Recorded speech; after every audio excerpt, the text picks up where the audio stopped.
Hello, Lumineers! It is time to take a rest from your quest and check on in to the Lore Keeper's Inn. So you've made it to episode 3 of my guide to Archazia's Island Limited. So, Disney Lorcana, this is their 7th set. And so by now, a lot of people have played Limited, but it's a very popular format for when the new set comes out. So I'm going through every single card, every single one of them. I've done a data analysis of which ones I think are good, which ones are bad, based on the synergies and the other cards available. So this video is going to be focusing on Emerald. I'll go ahead and do my rating scale just kind of briefly because, maybe this is the only video you're watching. You're like, I only want to know about the Emerald cards. But my rating scale is going to be 1 through 5 stars. So your 5 stars are things where you pretty much, you legally have to include it. It's a very good card, and it's a card that's good no matter what other cards you put with it, generally speaking. It's just a really good card, especially in this format. So that's going to be a 5 star, and there's not a ton of 5 stars because of that. Now 4 is a card where it's pretty gosh darn good. You might have cards that are better, which are going to make you possibly downgrade that card to not be in your deck. But chances are your 4 stars are also probably going to go on your deck.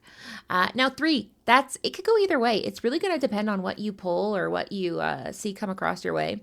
So sealed versus draft, you're going to see a different amount of cards. You're going to have different kind of ways to kind of build your deck. But 3 is really going to be something where it just depends what your other cards are. But it's definitely not going in your pile where you're immediately keeping. Then we have 2 stars, which means it's not a super no, but it's pretty close. It's a card that's only going to be good if you end up with the things that make it good. So anything that's 2 stars is going to be something where it's the last things I'm putting in my deck. I have them in a pile. I've decided what I'm going to keep. And then I go to my 2-star cards and say, okay, should I? I don't know. So 2-star cards are conditionally include. And then lastly, we have never include. They're very bad. And I say never include, and that some of you might see that as a challenge. So I welcome you. But to me, there are a few cards that I'm just like, it's just not going to happen. So we're going to go ahead and jump into some of those ratings. So right off the bat, we are starting with Drizella. She's a spoiled stepsister. She's 4. She's inkable. And she is vanilla, meaning that she's got nothing really going on as far as abilities. She is really just a really underwhelming card. Now, she is an ally that comes into place later because there's one card that talks about having allies. But I gave this card a 2 stars. It's fine. If you need to fill out your curve, maybe you'd put her in. But otherwise, she is a pretty underwhelming card, unfortunately. Now we have a card here named Grinch, like maybe like orange, like Crew. Okay, so if I say it's like Gruinge. So the next card we have is Grunge. He's a Canage expert. Grun the Canage expert. He is a 2. He is inkable, and he's a 2/2. So you're like, all right, not impressed yet. But his ability is whenever this character quests, you may pay 1 less for the next action you play this turn. I don't know. I put it as a 2 just because there's not many actions in this set. As I mentioned in the previous video, there are 12 actions, 5 songs, so a total of 17 action songs situation. So I don't know. He has to quest for this to even be triggered. So I put him at a 2 because it's just a really narrow usefulness. That being said, you might need him. So he's a 2. He also goes in that pile where see what else you put in your deck first before you put in Gwynge. Now we have Baymax. He's low battery Baymax. And it's like looking in a mirror. He is a 2 inkable. And he is a 3/2 that quests for 2. And his ability is shh. This character enters play exerted. And I don't mind cards like that. I think that can be pretty valuable. He might not make it to the next turn, but you also might get lucky. And also he could be a good trade in the sense that, he is a 3 strength. But he will, if he's challenged by any 1-drops, he would take them out. Only one, this is hard to say it. Only one, he would wipe out all 1-drops because he's strong enough to take out any 1-drop that would challenge him. And there's only 3 1-drops that could take him out, meaning that there's only 3 1-drops that have 2 strength. So there's also that little creepy ink guy, Phantom Inkblot. He has Rush. That's his biggest weakness, but that's like his single card. So basically, it's pretty likely that he will make it to the next turn. So Baymax, because of that, I put him as a 3, where I'm likely gonna put him in my deck. In any other scenario, it's scary, but in limited, it's kind of, he's probably gonna be fine. Maybe I'm not so scared. So for that, Baymax, he is sitting at a solid 3 stars. Thomas O'Malley, we got a first and a last name on this cat. He's a feline charmer. He's a 3 inkable, 4/2, and he quests for 1. So this is a card with ward, which is usually pretty good, but like I said, there's 17 actions. So I mean, how afraid of you are of actions or abilities? You might be. So it's not like nothing, but it's certainly not as valuable as it would be in a set where, with the Storm Rage on is flying around. So he does have a 4 strength, which I quite like. The 2 willpower makes it a little less exciting because, that's not great. So because of that, I put him as a 3. I put him at 3 stars because he could be pretty okay. He's pretty okay if put with the right things. Now we have Pete. So this is another one where you're going to kind of get tired of me saying like, hey, not a lot of actions, not a lot of items. But that unfortunately is the case with this set. We have Pete Pirate Scoundrel, which is a 1-cost inkable. He is 1 strength, 2 willpower, and his ability is Pilfer and Plunder. Whenever you play an action that isn't a song, so we're even getting more narrow, you can banish a chosen item. And so we know there's not a ton of items. We know there's not a ton of actions that aren't songs. So it's a pretty narrow usefulness. And then he's also a 1/2. So he's not swinging for a lot. He's a big guy, but he's not hitting for a lot. Because of that, I put him as a 2. Now, the 1-drops, I believe there's 13 total. So you may need to include him. I generally want 2 or 3 or 4. I mean, it depends really. I want some 1-drops. I'm never going to play limited without at least a couple. So he might accidentally get into my deck because he's an inkable 1-drop. But that's why he's at a 2, is that there's otherwise not a lot of value that I feel like I'm guaranteed to get value out of with this card. We have Hiro Hamada. He's future champion, 3, inkable, 3/3 stats, and when you play a Floodborn character on this card, draw a card. Now I read that, I was like, what are you talking about? You mean shift? And I'm pretty sure it means that, but it's trying to get around the whole universal shift of it all. So it's important to be realistic when we're looking at these cards, because you're like, okay, well, there's universal. So he has 2 shift options. He has the other hero, and then he has the Baymax universal shift. So it's really only good in a really narrow scenario, and otherwise he's just fine, a 3/3/3. So Hiro Hamada, unfortunately, just due to his narrow usefulness, is another pretty unlikely. Put him in the last resort pile. He's 2 stars. Cheshire Cat. So Cheshire Cat, this is actually one revealed by Mr. Wonderland for his Wonderkins on his live stream. So this is a 5 inkable. He's Cheshire Cat, Perplexing Feline, a 4/3. And ability is Mad Grin. When you play this character, you may deal 2 damage to chosen damage character. And he quests for 2. So keeping all these things together, knowing that you're probably playing him on turn 5, by then somebody is probably damaged at that point. You're probably going to see some character with damage. You can sequence it also to deal some damage and then deal 2 more damage. That paired with the fact that he is 4/3, with the fact that he quests for 2, that makes Cheshire Cat, I really like it. I think he is a 4-star card, because I think you're going to be able to get some usefulness out of it. And the fact that he's inkable just makes it all the better, because if I'm like on the fence and they're inkable, yes, I love it. So Cheshire Cat is one where I would probably always put this in my deck. Now you have Shere Khan, the sheer con of it all. This is one where I got into quite a debate with my husband on. So Shere Khan is a 4 uninkable, 4/4, quest for 4. So 4s all across the board. But it reads, what a pity. When you play this character, discard your hand. So the debate here was, well, it is often your top decking. And it's a verb. You're just playing whatever the top card happens to be. So there is a very realistic, certainly there's a likely chance you're going to get to a point where you don't have a lot of cards. Perhaps you only have 1 card in your hand. And you're like, well, all I have to do is discard this. And then I get to play this 4/4 that quests for 4. And if he quests once or twice, that's pretty great. But that's like, my golden rule with limited is Don't Get Cute. And this is getting a little cute. You're getting a little cheeky. You're trying to pull things off. So you could be stuck with it in your hand, because imagine like you actually pulled off your card draw, and so you have a lot of cards you want to play, and you have the share con that you can't ink, and you're waiting for it to be good. So for that reason, he is a 2 in my eyes.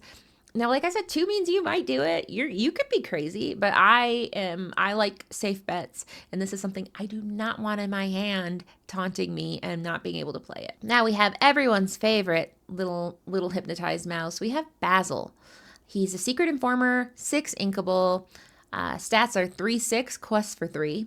And whenever this character quests, opposing damage characters gain reckless during their next turn. So they have to challenge if able to. So I think this could be disruptive in later turns. The fact that the character has to be damaged makes it a little bit trickier, because you really need to make sure you get it right. However, if I had a way to move or move damage, there's a few cards that'll move damage, specifically Amethyst Coil, something where I can guarantee that I'm going to be able to get damage where I need to be. That makes me more likely to play it. I don't love that he is a 6 cost, because that means I'm not doing this until turn 7. It's all opposing damage characters, so it's not even something where you get to choose. So I don't know. It's kind of like, because I don't get to control the environment and this card is coming into my hand, it makes me a little stressed, which means I'm putting it at a 3.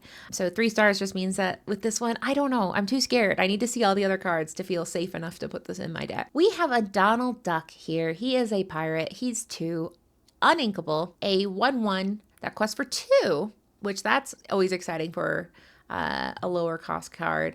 And his ability is Duck of Action. Whenever this character is challenged, you may return an action card that isn't a song from your discard to your hand. So now we start talking about, okay, 17. We've mentioned that number before. So you're not playing this on turn 2, because you probably didn't play an action on turn 1. Maybe you did.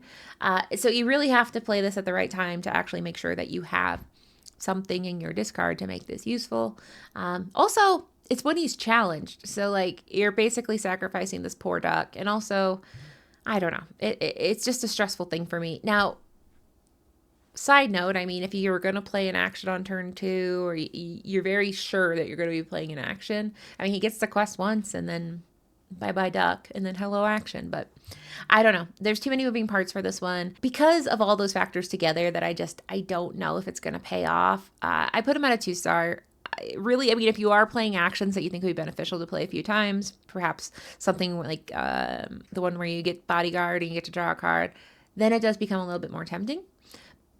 But I don't know. So I'm putting him at 2 stars. Now here we have a mustached little cat named Burloy, and it is a 3 inkable mischievous kitten. The stats are 2/5, which is pretty interesting, and then he quests for 1. So this is another one where no abilities. He just is it does what it says on the label. And having 5 willpower is quite nice. Something that this card doesn't have like a ton of heavy hitters that have a lot of strength. So I am very tempted by this card. It might smooth out my curve. So I put him at a 2-star, but I mean, depending on it, he could be anywhere up to a 3-star. But we're putting him on a 2-star just because, like, by himself, he's not super impressive. If he quested for 2, had something with him. But he is definitely something to keep your eye on as you are looking at your curve and balancing it out. He could be something that's really, really nice to have around. We have Lady. Lady is a elegant spaniel. She is a 1-cost, uninkable. Stats are 1/2. Quest for 1, and if you have, or while you have a character named Tramp in play, this character gets +1 lore. That's kind of a bummer because there's only 2 tramps. So, anytime you're playing a card and it absolutely needs another card with it, I mean, you're counting on getting that card either being passed to you or opening a pack with it. So this is one where it's super narrow usefulness. And she's uninkable. So if it's narrow usefulness and uninkable, you're a 2-star lady, and that's nothing against you. It's just you're only gonna work if the stars align, and the fact that you're uninkable and you're just you're a 1/2. So this card not super impressive for limited rather. So that way she's gonna sit at a 2-star. Now this card is one where I look at it and I feel very strong, passionate feelings of love. It is Yzma, the exasperated schemer. She's a 2 inkable, 2/2 stats, quest for 1. When you play this character, you may draw a card and then choose and discard a card.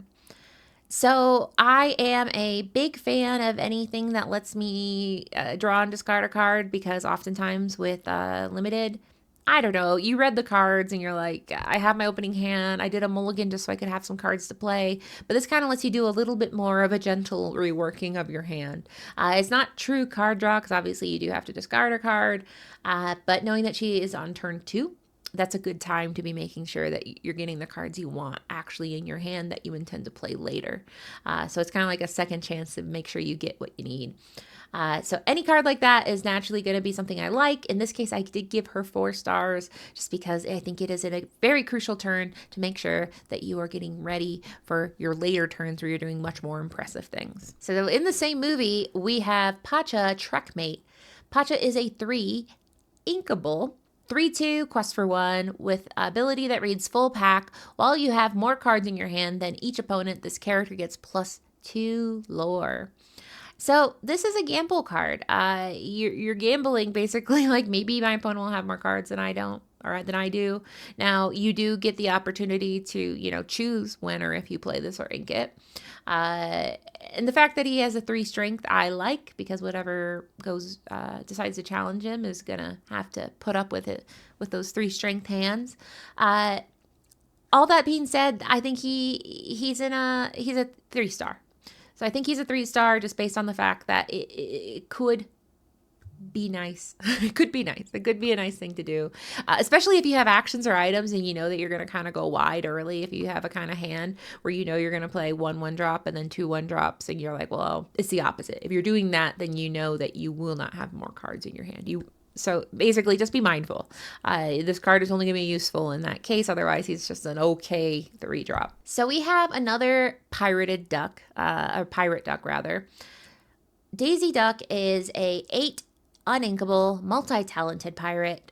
She is 6'5" for her stats, and she quests for 3. Her ability is Foul Play, which is once during your turn, whenever a card is put into your inkwell, chosen opponent chooses one of their characters and returns that card to their hand. So there's a lot going on here. So 8, we have to think about the fact that it only comes into play when you ink. So yes, you're playing it on turn 8 if everything goes well, but the ability doesn't come until turn 9, and your opponent's choosing one of their characters and returning it to their hand. So I don't love this card because of all the kind of intricacies of it.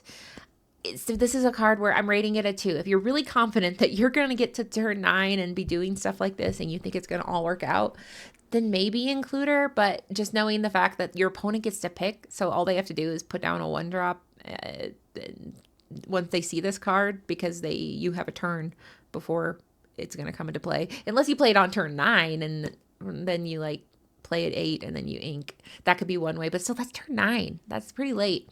So long story short, I don't love it. It's pretty stressful for me. So I stand pretty firm on this one being a 2-star. So I did say there's only 2 tramps, and here is one of them. We have Tramp, Enterprising Dog. It is a 2 inkable. Stat line is a 1/3 that quests for 1. And there's a couple things going on here. We have Hey Pidge, which if you have a character named Lady in play, pay 1 less to play this character. And No Time for Wisecracks. When you play this character, chosen character of yours gets +1 strength this turn for each character that you have in play. So lots of things going on there. The second ability could help a bit if you are going very heavy on going wide. So what I mean by that is if you know that you're putting in just a ton of 1 and 2 drops for whatever reason, then suddenly that's good, because, if you have 4 characters in play, then you get to give 4 strength to another character. So that could be beneficial. The first ability, pretty much ignore it, because I already said probably don't put Lady in play and probably won't work out.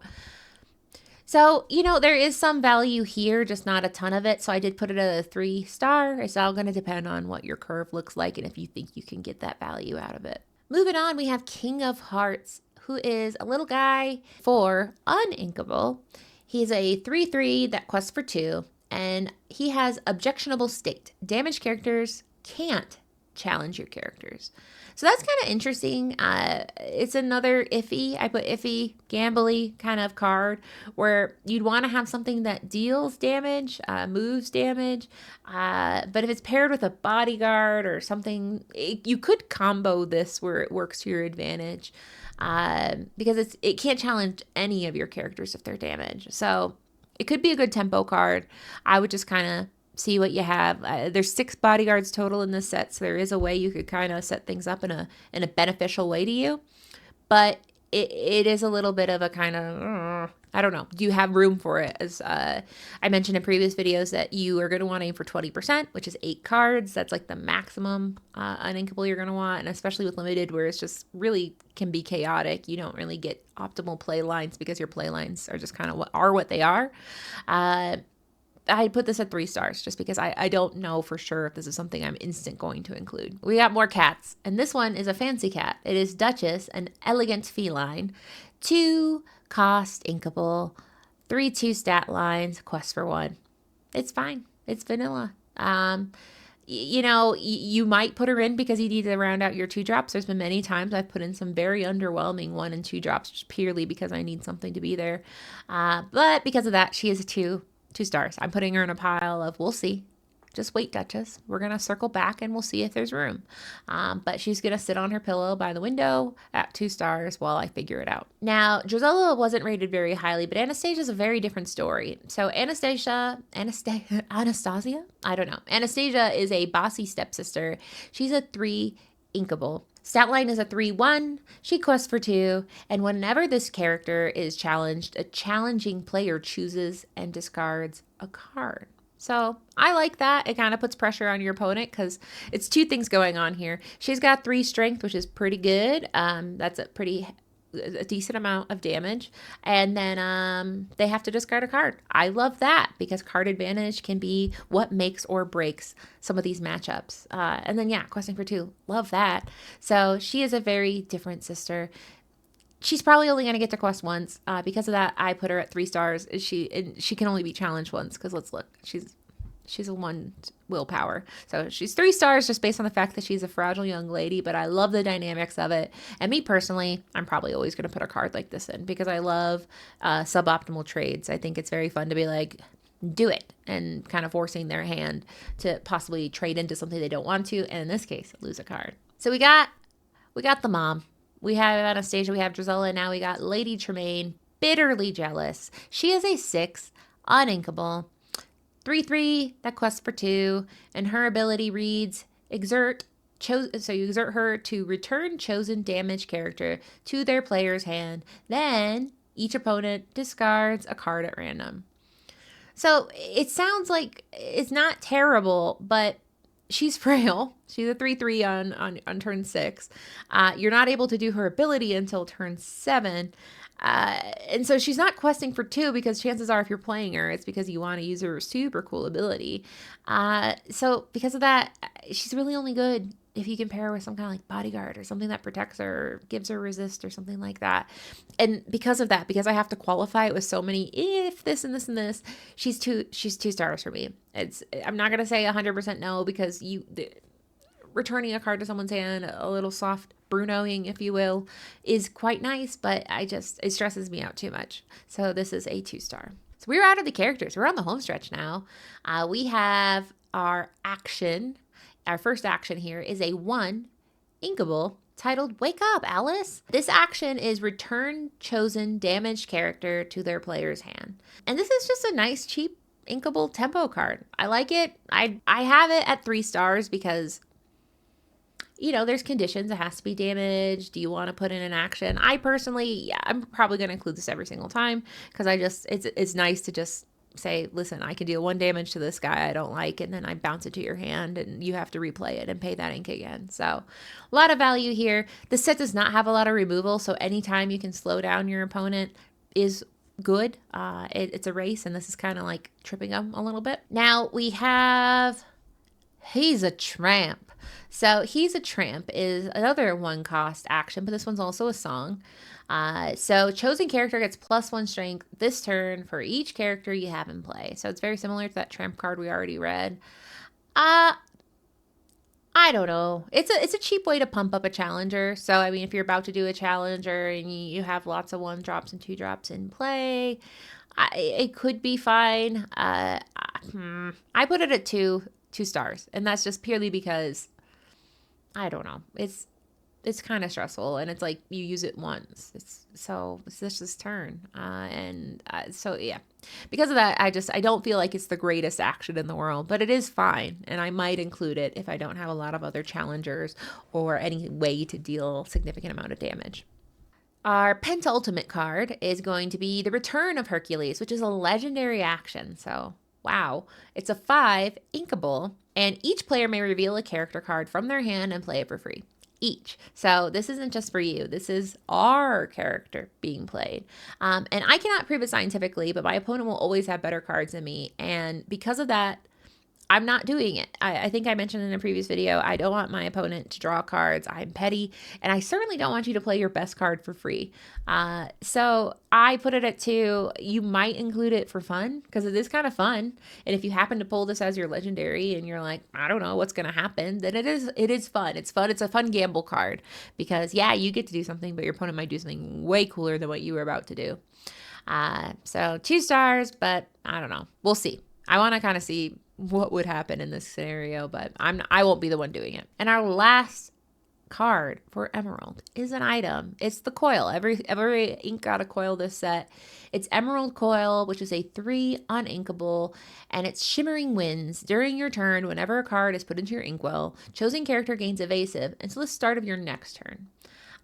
So I don't love that it's uninkable and that it's not really generating direct value. It's not generating lore or anything super cool. But there's not a ton of evasives in this set. So I might make room for him. This object, I think it's Martin wearing them. So rather, I'll make room for Martin wearing these coils. I might make room for it if I have no evasives and I'm very nervous about it. Mind you, it's not going to work until turn 4. That's the earliest that you can use this ability. So it's kind of like, is it worth it to put a card in that you can't ink and you have to wait till turn 4 and you might not have needed it. So for that, it is a 2 star for me, because I'm not desperate to put this card in my deck unless I find out that I actually absolutely have to. So we did it. Those are the cards, the Emerald cards rather, for this set, Archazia's Island. So yeah, pretty underwhelming. I don't think this one, we did not have any 5s, and that's okay, because mind you, we're looking at every card in the set. This is just Emerald. But you know, there are some very fun little cards. Emerald is always the whoopee cushion color of cards. So because of that, it's really going to depend what other things you're working with, because you know, you don't want to be doing little jokes if you don't even have things to be serious about, is my opinion. So we are halfway through the main colors. This is video number 3, so we still have 4 more coming and then a wrap-up video. Go ahead and comment below. Do you agree? Do you disagree? The good news is if you disagree, then you have formed your opinion and you're ready to move forward with that new opinion. So this is just kind of my take on how I feel about these cards. So as always, make sure to like, subscribe, and share. Thank you for stopping by the inn. There's always more room at the inn, and if you don't know where to find us, just take the second start of the right exit and head straight on till morning.